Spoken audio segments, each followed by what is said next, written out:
elaborate out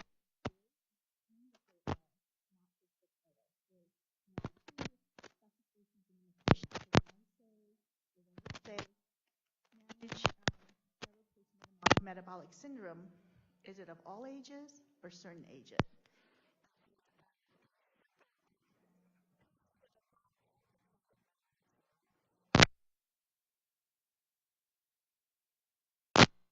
So really, what are the parameters around that we're truly expecting of our graduate? And for those of you that are using a competency system in place already, so in the United States we have the ACGME competencies, you can map them to the relevant competencies. I think more important is looking at number 4, which is thinking about what are the knowledge, skills, and attitudes that your students need to have in order to achieve this EPA, okay? And what I often ask people to do is then tell me where in the curriculum they teach it, right? So when you fill this chart in, you're also saying, okay, in the first year we teach this, in the third year they get to rotate and practice this. And often when people are forced to write down where in the curriculum they teach the things that the student will need to accomplish the EPA, they discover holes and they discover gaps. And we realize that we're expecting things of our graduates where we may not explicitly be teaching them. And that's something then for us to think about as we continue to tweak and address our curriculum, okay? Now, one of the things, so that's what I want to talk about. The other thing is we start to think about, so we know where we want to be at the very end, but what are our benchmarks, right? So at what level of entrustment, how much should our students be able to do at each step of the way, okay? So now I'm going to talk about that a little bit because when we look at practice level EPAs, so these are the ones, manage care of a patient with a chronic disease or care of a newborn, care of an uncomplicated pregnancy, we might be able to visualize a graduate doing this. But what does this mean for a third-year medical student, right? This is very overwhelming. How are they going to manage or care for a well newborn? I'm a pediatrician. So what pieces of that can they do? So what we find is that for practice level EPAs, what we often want to do is we want to break that down into pieces that are easier for us to assess and easier for the students to do. And I'll give you some examples of that.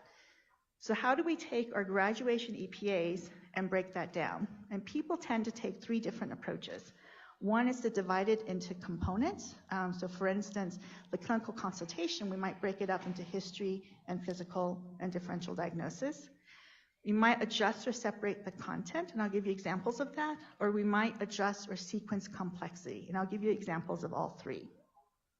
So just to show you an example of how to do this and what nesting means. So this is an example of what we have in the United States. So we acknowledge that any school may have their own EPAs that they have defined for their graduates, but in the purple are the AAMC core EPAs. So we're saying that regardless of your school, regardless what other EPAs you have, these are the core ones that every student must achieve in order to enter residency training. So these ones then nest up into the EPAs from residency training, which might nest up into, in the United States, we have fellowship training for the super subspecialist, okay?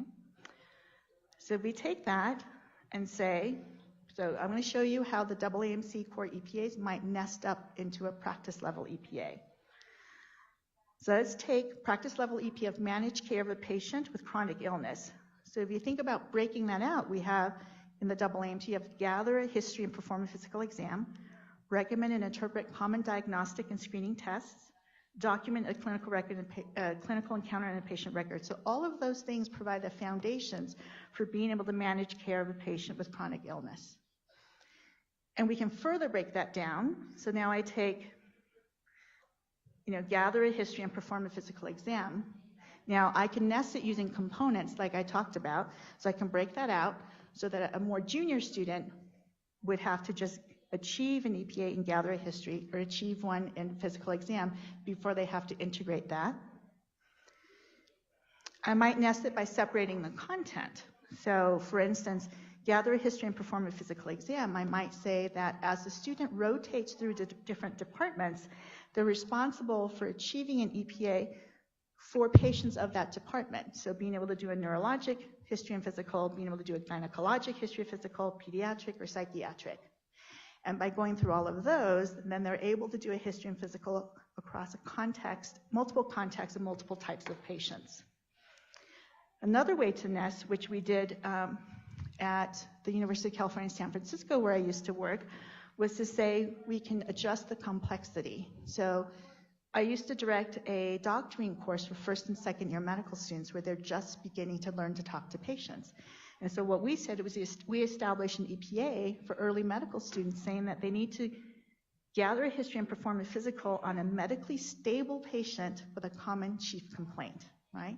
And in our limitations, we also said that this had to be an adult. They had to be cooperative, not angry, right? They have to be cognitively intact, right? So you keep it very simple for early medical student, and then you can increase complexity as they go. So by the time that they graduate, they're able to do the history and physical across all patients. Okay?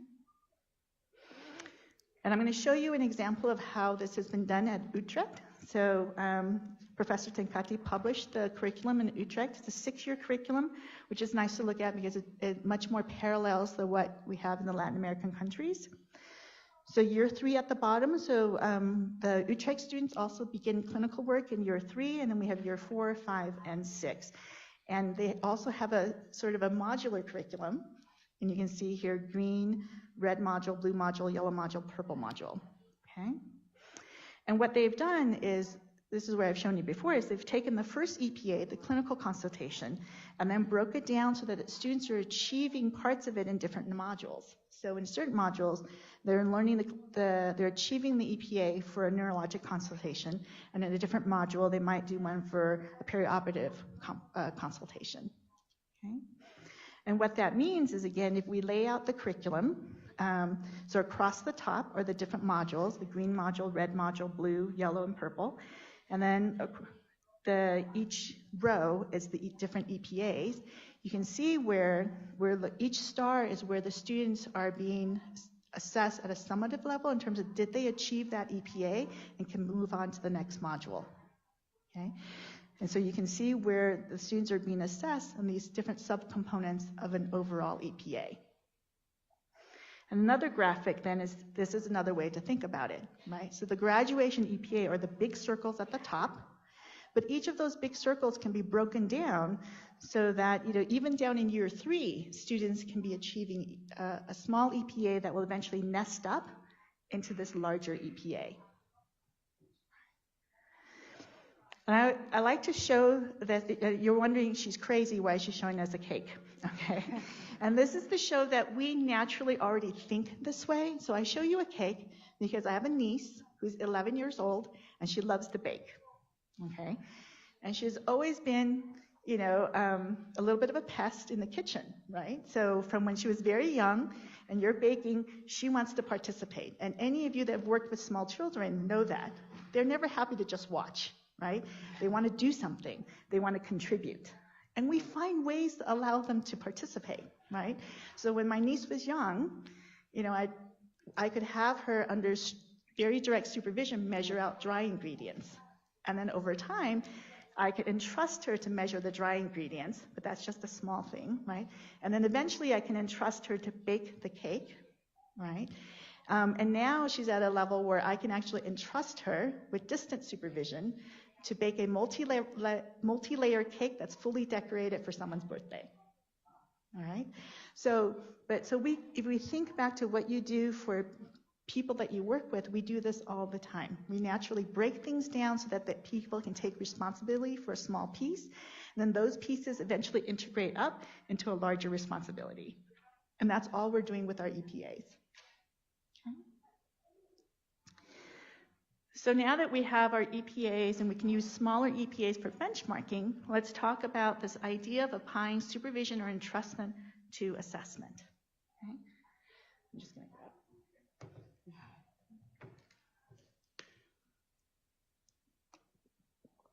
So I'd like to use this picture. This is the Golden Gate Bridge in San Francisco. Often gets very foggy, okay?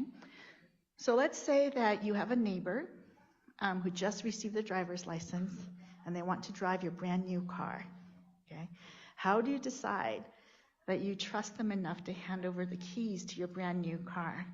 And does it make a difference if your child is sitting in the back seat? Okay? And so the question is, do we want to know that they passed the exam? Right? Do I want to know that they can turn left and turn right and make a U-turn? Or do I want someone to tell me that, you know, I've been riding in the seat with Jose for a very long time, and I can tell you that he can be trusted to drive safely in the fog. Okay? And that's really what we're talking about, is shifting our frame of thinking in assessment, the thinking about entrustment. Okay?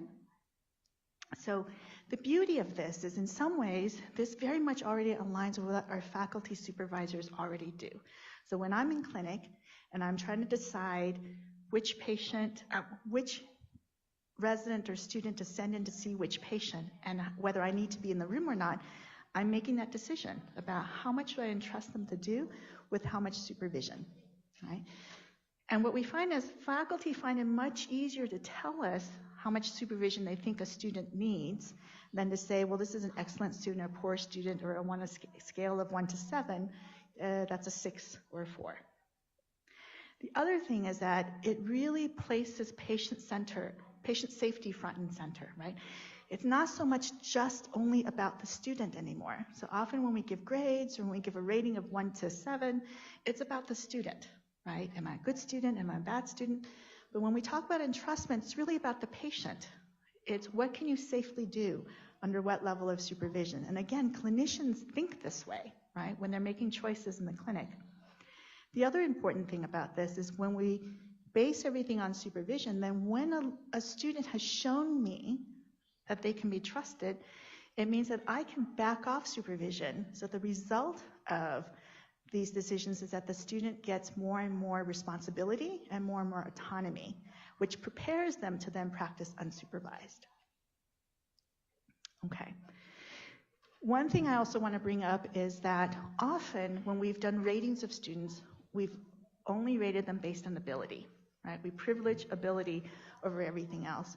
But when we begin to talk about trust, so when I talked about trusting your neighbor to drive in the fog with your child in the back seat, it's not just whether they're not a good driver, it's whether they're going to be careful. Are they the type of person who takes risks? Are they going to run yellow lights, right?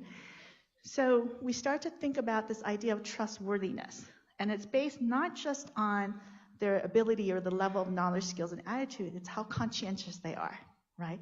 How consistent they are, whether they're truthful. When I ask them if they've checked the labs, they're going to tell me they did or they did not, and that they recognize their own limits and they recognize when they need help, right? That this is something that they don't know how to do, and they really need to get someone with higher expertise. And so what Dr. Tenkate has done is sort of simplify that and has us think about ability, and then reliability, integrity, and humility. Okay. So just to give you an example, and this is actually based off of a real-life experience I had working in clinic, is let's say I work with 2 students, David and Amy, right? David has, he's an average student, exactly where we expect someone to be. But what's nice about David is he knows what he doesn't know. And he will come and tell me when he doesn't know something, and he asks questions all the time, right? Amy is really impressive, okay? She has amazing knowledge and skills. Everyone says this is the best medical student we've ever had, except that Amy never asks for help, okay? And I find when I double check, sometimes she doesn't report key findings. And what I find over time is I actually give David more and more responsibility because I can trust he'll come tell me if he doesn't know something. And I end up supervising Amy more and more because I don't trust her. I am not sure that she's safe for the patient. So that's a difference when we begin to rate using entrustment instead of just focusing on ability. Okay. So then these are the levels of supervision, and Professor Tenkate showed us this yesterday. This was a scale that was originally published. And the idea was that when someone finished residency training or graduate medical education training, they would move from reactive supervision to practicing under limited or unsupervised. And one thing we did was to say, we expanded it for undergraduate medical education so that the steps aren't so big, right? So if we think about first under full supervision under 2, we might do something together. So imagine putting an IV together, and then maybe I'm in the room, but I'm going to let you do it. But I have gloves on, and I can step in whenever you need me to. And then reactive supervision is I'm outside, I'm going to let you do the history and physical, but I'm going to double check everything, or maybe only double check certain things, or that I'm actually not on the same floor and we can talk about it by phone. Okay?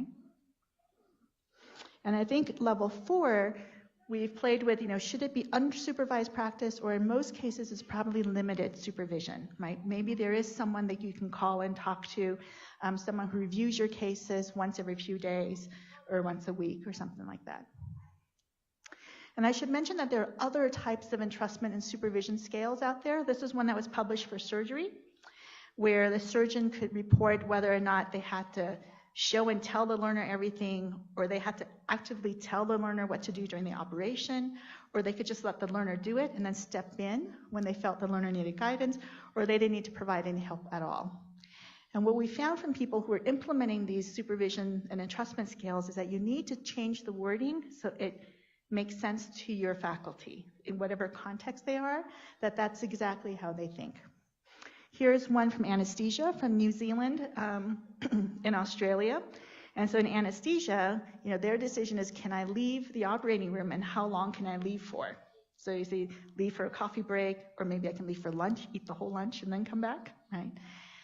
And what they found is that when they studied using this supervision scale, or a rating of 1 to 9, is it had better inter-rater reliability. So the faculty were more able to agree with each other on how much supervision a resident needed than just rating them on, because your 7 might be my 6, and then might be Dr. Samui Hutton's 9, right? So, but we get closer and we think about what's safe for the patient. All right. And I do want to bring up that when we start to talk about using entrustment for assessment, there's 2 different types of assessment. So there's ad hoc, which is I am with the student in the clinic, and I'm making decisions, day to day, based on every case. How much supervision do I think you need? How much supervision am I going to give for these patients?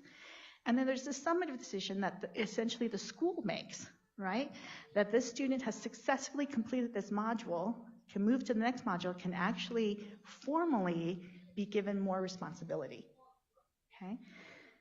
And Dr. Tenkate showed this form, and this has been used by some places to say that if 3 different supervisors say that you're ready for less supervision, then you can have less supervision, okay? And I will tell you that in the United States, this makes us very nervous. And so in the United States, what we prefer to do is we prefer to have competency committees. So what we do is to say, we feed a lot of information to the committee, and the committee makes a decision on whether the student can be granted more responsibility. And the committee can use can use information from the faculty who are working with the students in the clinics, but as well as information from simulations, from written exams, from portfolio, and this is just an example of all the different types of information you can give to a competency committee to make the decision. The other very important thing I want to bring up is that as you look at the way people implement entrustment supervision scales, there's 2 different ways to use it. One is to look backwards, and one is to look forwards. So the ones that look backwards basically ask, how much supervision did you have to provide? The ones that look forward ask, how much supervision do you think the student needs next time for the next case?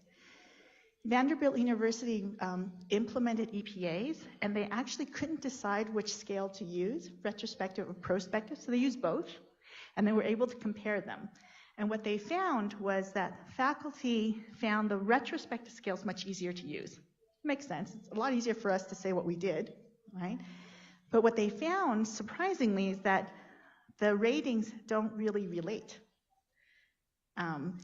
So they're trying to figure out why. And one of the thoughts may be that when we do a retrospective scale, it's much easier to fall back on thinking about ability, right? How much ability did this person have? But when we are forced to think prospectively, now we have to take into account, is this, student what we would call a cowboy, right? They're out there doing things on their own. Is this someone who will recognize that they will need help if the next case is more complex or different, right? And so another thing I want to say about future performance is, so here are numerical ratings of two different students, okay? The blue student and the red student. And I would say that usually the way we approach assessment is we ask, what is the average competence of this learner, of this student? And if you ask that question, the blue and the red student actually have the same average numerically.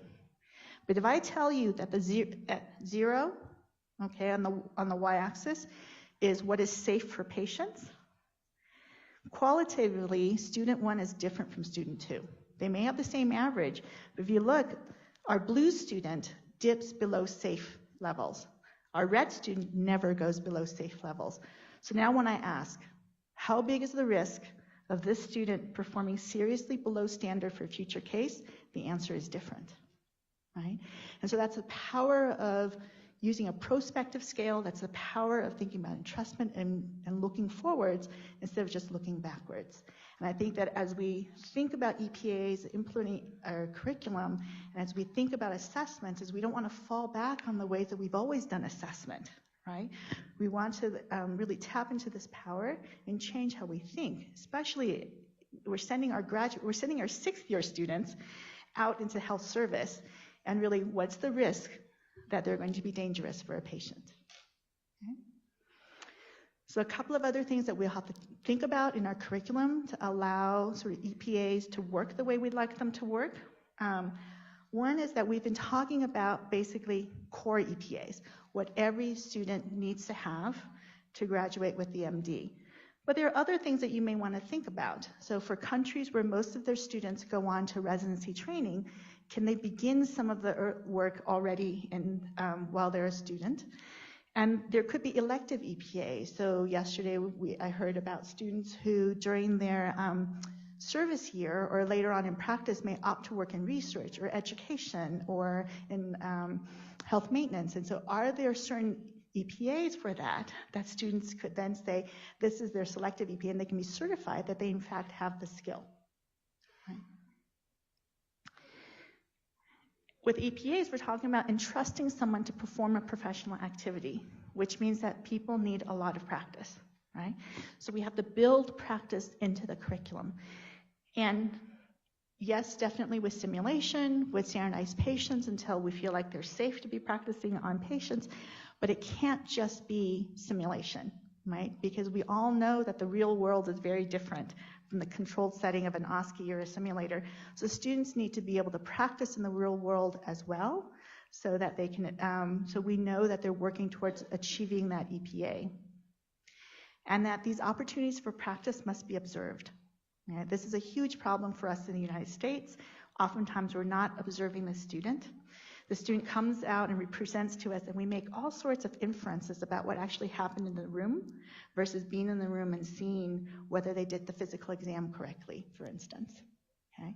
So in order for the faculty member to really tell you whether they can entrust someone, they have to have opportunities to observe the student practicing those EPAs. The other thing is that we want to build a curriculum that promotes longitudinal relationships. So I am a pediatrician that works in our urgent care center. And the way it was staffed was that we had a different faculty member every half day.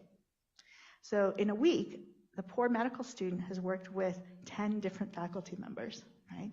So I could explain something to the student on Monday afternoon, but then I don't know whether the student's practiced and improved and looks different by Friday afternoon, right? So how do we create curriculum where we have longitudinal relationships? The other thing is, now that I'm talking about entrustment, and I say we want to know that our students are honest. I want students to be able to tell me that, they overslept, so they actually didn't check the labs, don't know what the labs are, right? Or admit that they've made a mistake. But that means the student has to know me and has to trust me, right? If I want students to be honest, then I have to be part of a system that does not punish the student for being honest, that can say to the student, thank you for being honest. It's more important that I know you did not check the labs than for you to give me false information, right? And all of that is promoted with a longitudinal relationship. When we've worked together for a year, then you can trust me. You know that I care about your development, and that all of the feedback, everything that we do is to help you achieve these EPAs. and be a safe physician. Okay. The question that often comes up is everything we talk about with the EPAs is really about workplace-based performance and workplace-based learning. So the question that often comes up is, what about classroom learning? And I think what's we're seeing in the United States is as many schools are implementing EPAs in their curriculum, is they're not actually involving their preclinical faculty members. And I think that that's a big mistake, right? So one of the things is that the classroom learning supports the workplace activities. So if we can show the students and show the faculty the reasons why they're learning things in their preclinical years and how that maps to the EPAs that they're going to be expected to achieve, I think that helps provide clarity for everybody. The other thing is that we've been talking about the need to promote integrity, reliability, and humility as well as ability. We want our preclinical faculty to be with us on that, right? So if we think about in our preclinical years in classroom learning, do we only grade the students or rate the students on ability, right? Are there opportunities to rate them on, being admit when they don't know something, right? Being reliable and consistent and someone that their teammates can depend on to look up information if they're working on a team-based learning exercise or a problem-based learning exercise.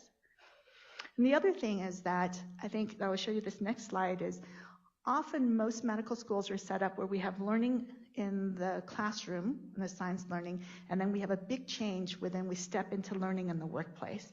And ideally, we want more of a Z curriculum, right? So we do a blending of the two, and the students gain more and more autonomy.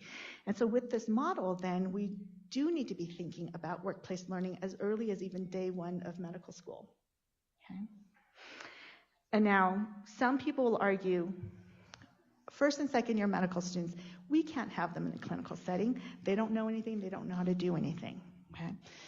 That's often what we thought as well. But, in the United States, and we have our students who are in the classroom, that's not why they came to medical school, right? They want to be working with patients. Many of the medical schools in the United States have student-run clinics that provide care to populations that do not have insurance or are marginalized. And these medical students say that when they're in these student-run clinics, they actually get to do a lot, right? Because the systems are set up. And again, think about the EPAs. They're able to pull off a very small piece that the students can do with appropriate supervision. And these are just pictures from various student-run clinics in the United States. The one, the big one, where the students are actually wrapping someone's leg, that actually comes from San Diego, where San Diego medical students collaborate with medical students from Mexico in providing care to patients along the border. Right? And these are early medical students who have not started their clinical training yet. So as we think about EPAs and thinking about pulling them down and incorporating our preclinical faculties, also think about how early can we begin our clinical skills training, and what are ways that we can involve students where they still can contribute to the clinic. Okay. So what we've talked about is implementing EPAs in UME, and what I really wanted to share and to push forward is this idea that this really is a paradigm shift, right? It's not a simple curricular change. We're really thinking about our outcomes. Where do we need to get to? What is it that our graduates need to do? And then we have to build a curriculum that supports that. And in thinking about these nested EPAs and smaller EPAs, and each EPA is an entrustable professional activity. So the beauty of that is it allows us to see our students as contributors to the patient care and to the health system, right? Rather than as burdens. So in the United States, we often think of early medical students as a burden to the health system. They slow down the clinic, they slow down the faculty. But this way we can see that, no, they can contribute. This is what they contribute. And the other big thing is really changing the way we think about assessment and using entrustment and focusing on integrity, reliability, and humility, and not just ability, right? So when we need to trust our physicians, there's so much more that comes into place than just their ability. We want to be forward-facing rather than backward-facing to really tap into the power of EPAs. And we want to, and the beauty of all this is the emphasis on consequences, right? There are consequences for the patient. And when we say that someone is entrustable and send someone out there, is that it's not just rating the student, it's not just grading the student. This has very real consequences for our patients and for our society. And so I think that as we think about changing our curriculum using an EPA framework is I really want us to be thinking about all of these things, that it really is a paradigm shift in how we think about curriculum. It's not just a new curriculum on paper. And that's it. Thank you.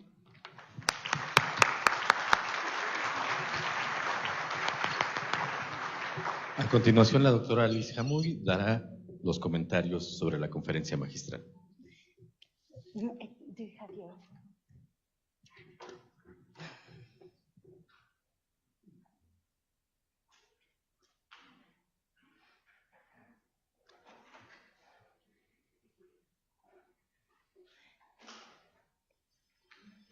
¿No? Ok. Pues muchísimas gracias a la doctora Chen por esta excelente plática que vuelve a tocar el tema de las actividades profesionales confiables o EPAs, entrustable professional activities, como se conocen a nivel internacional en este caso. Y ella hace un ejercicio de cómo aplicar estas EPAs en diseños curriculares o en mapas curriculares que de alguna manera atraviesen la formación de los médicos en el pregrado. Y en este sentido resulta valioso porque muchas veces las EPAs han sido diseñadas principalmente para estudios de posgrado y las residencias médicas. Sin embargo, estas pueden ser realmente útiles en la educación médica de pregrado, ¿no? Entonces, bueno, es interesante ver que para planear un currículum de pregrado con las EPAs tendríamos que pensar de manera inversa. En vez de empezar con primer año, empezar con el último año y los perfiles de egreso y entender cómo estos perfiles de egreso finalmente van lográndose en los diferentes grados de arriba hacia abajo, más bien. Y en ese sentido resulta interesante la propuesta que nos hace la doctora Chen. Casi siempre las cepas se asocian con la práctica clínica y eso resulta interesante. En la plática que tuvimos oportunidad de tener ayer, el doctor Tenkate y la doctora Chen, vimos que también puede ser factible bajar las cepas o llevar las cepas a las ciencias básicas igualmente en esquemas modulares de educación. Así que, bueno, creo que es un área que tenemos que trabajar y sería interesante poderlo trabajar de manera conjunta para ver qué tanto podemos empezar a incorporar a los estudiantes desde los primeros 2 años de la carrera a experiencias clínicas de alguna manera.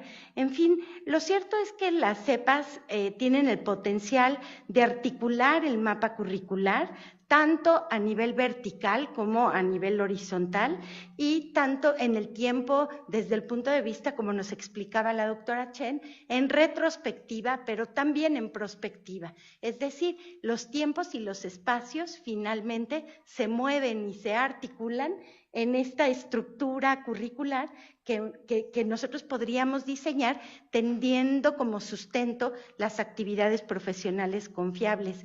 En ese sentido, no es una situación fácil, realmente se trata de un proceso complejo que implica diferentes capas o niveles, tanto digamos en lo más micro, en el salón de clases y en las interacciones entre profesores y estudiantes, a nivel meso, en programas institucionales que sean viables y a nivel macro, en una educación que prepare a los estudiantes para que tengan las competencias suficientes y se puedan desempeñar profesionalmente en su relación con los pacientes. Así que en este sentido pensamos que se trata de un proceso complejo, pero que vale la pena ensayar, porque la medicina no es simple. La medicina sin duda es una actividad compleja para la cual tenemos que preparar a nuestros estudiantes.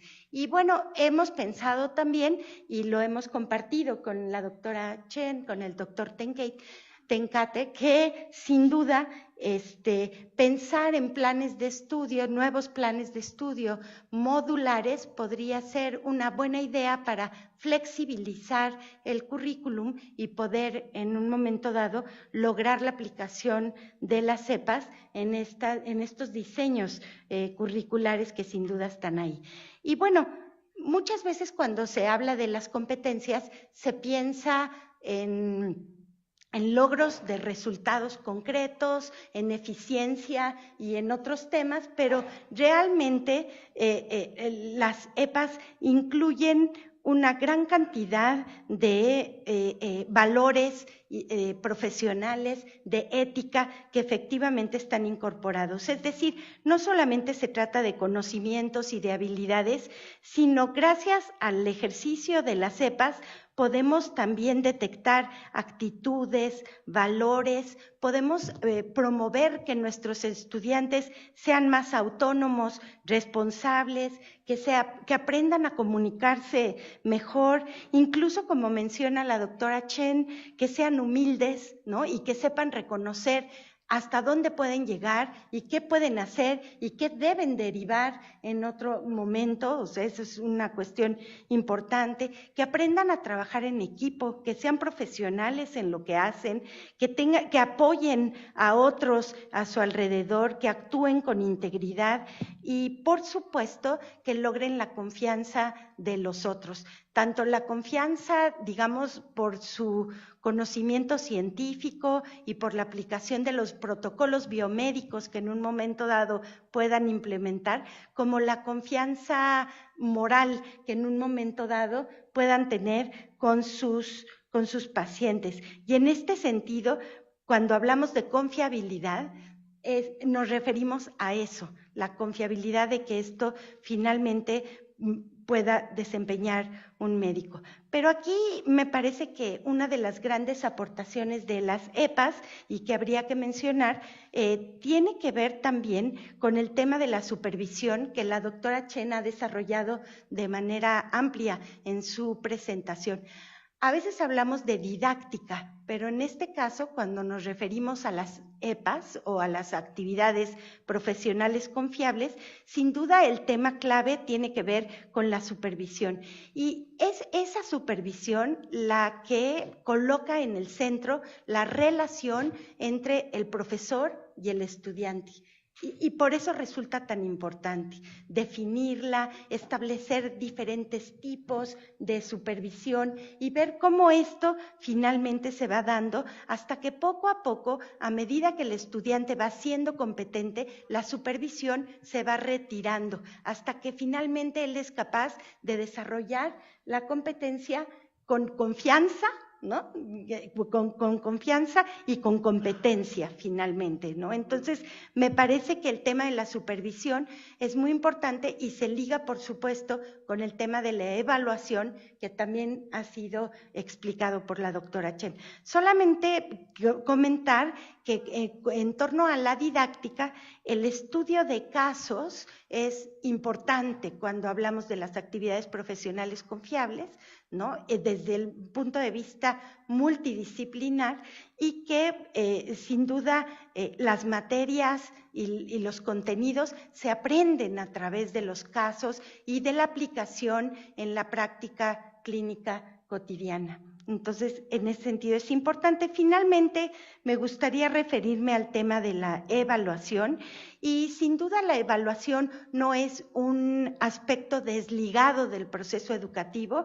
La evaluación está articulada a la planeación, a la práctica, está articulada también a la supervisión del profesor y podemos decir entonces que hay dos tipos de evaluación, de la formativa y la sumativa, y por supuesto las actividades profesionales confiables están estrechamente ligadas y vinculadas a la evaluación formativa del día a día del desempeño de los propios estudiantes, lo que no elude que en un momento dado se puede incorporar también a la evaluación sumativa para que haya congruencia entre lo que el estudiante aprende y lo que se le evalúa al estudiante en ese sentido. Y esto nos permite diversificar las fuentes de la evaluación, es decir, ya no solamente son los exámenes de opción múltiple, sino también podremos tener a la observación, tener rúbricas, por ejemplo, y por ejemplo utilizar diferentes tipos de escalas, como las que nos mostró la doctora Chen en su plática, para la evaluación. Por supuesto, los ECOES, o el examen objetivo estructurado, sin duda también es un recurso interesante que se puede utilizar también para la evaluación de las habilidades, los conocimientos y las actitudes de los estudiantes. Pues solamente terminar comentando que sin duda el objetivo último de la educación médica está en esa posibilidad de atender al otro, en esa posibilidad de ayudar a nuestros pacientes y de hacer que nuestras sociedades sean más saludables. Así que muchísimas gracias a la doctora Chen por su excelente plática y eso sería. Gracias. Bueno, a continuación tendremos un espacio para hacer preguntas. Si son tan amables de levantar la mano los que quieran preguntar, comentar.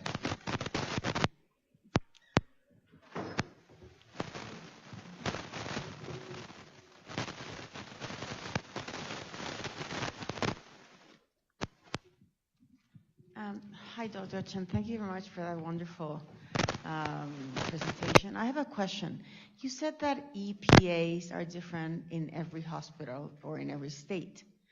Is there a trend in the U.S. towards making sort of one set of EPAs that will become guidelines, national guidelines? And the reason why I'm asking this is because in Mexico, we tend to draft a lot of guidelines. And we sometimes follow them, we sometimes don't. But if it's in the guideline and the Federal Ministry of Health says we have to do it, then it becomes mandatory. And so that was I was wondering if this would be applicable to EPAs. Yeah. Thank you. And I didn't mean to say that it was different in every state, but in the United States, the regulatory bodies have not said that people need to use EPAs. So the EPAs were developed by the AAMC as a resource for people, and I would say that most schools are using the AAMC core EPAs of 13 that I showed. But different medical, because it's not regulated, different medical schools are interested in EPAs, but may not like the AAMC EPAs, right? So they may say, our graduates were aiming for a higher level, or even if the schools wanted to use the 13 core EPAs, they may say, but our students are 13 plus. You know, there are other things that when you graduate from, X medical school, it means this. And so that's what I mean by this. So schools have the freedom to say that, our graduates, this is our promise to everyone in terms of this is what our graduates are capable of. And the idea is that if you did have national guidelines, then the national guidelines would be the core, right? And that schools could have core plus, but that everyone would have core. Thank you.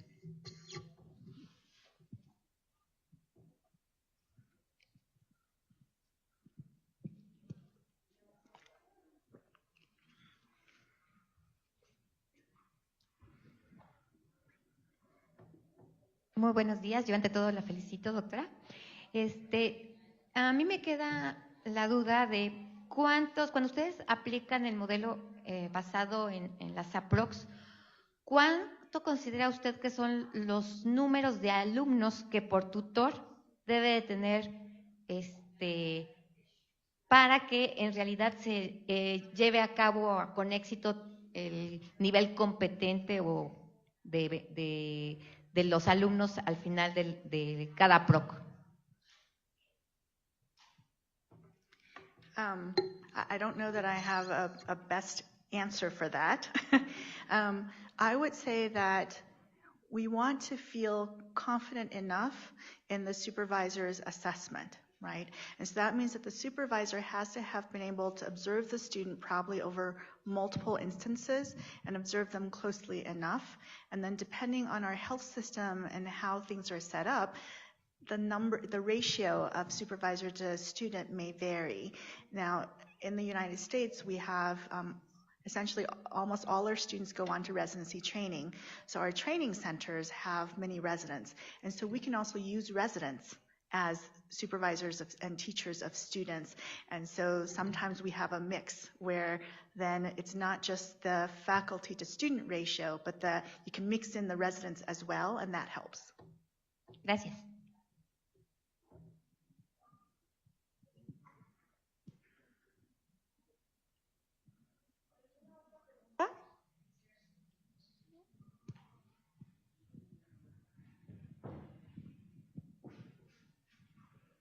Buenos días, felicidades por esta magnífica presentación.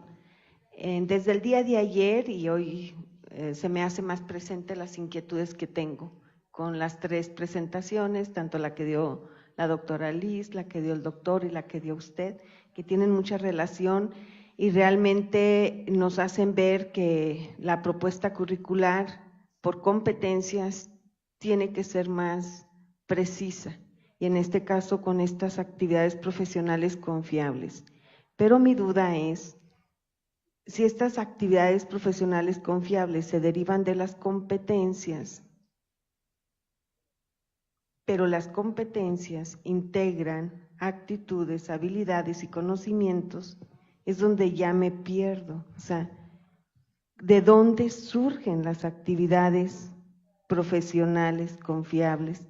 ¿Cómo es que se definen y se plantean, en este caso, desde los primeros semestres o en los últimos semestres? Y si llamarle tareas, no estaríamos, en lugar de ir hacia adelante, de lo que es el currículo por competencias, ir hacia atrás. Son inquietudes, nada más.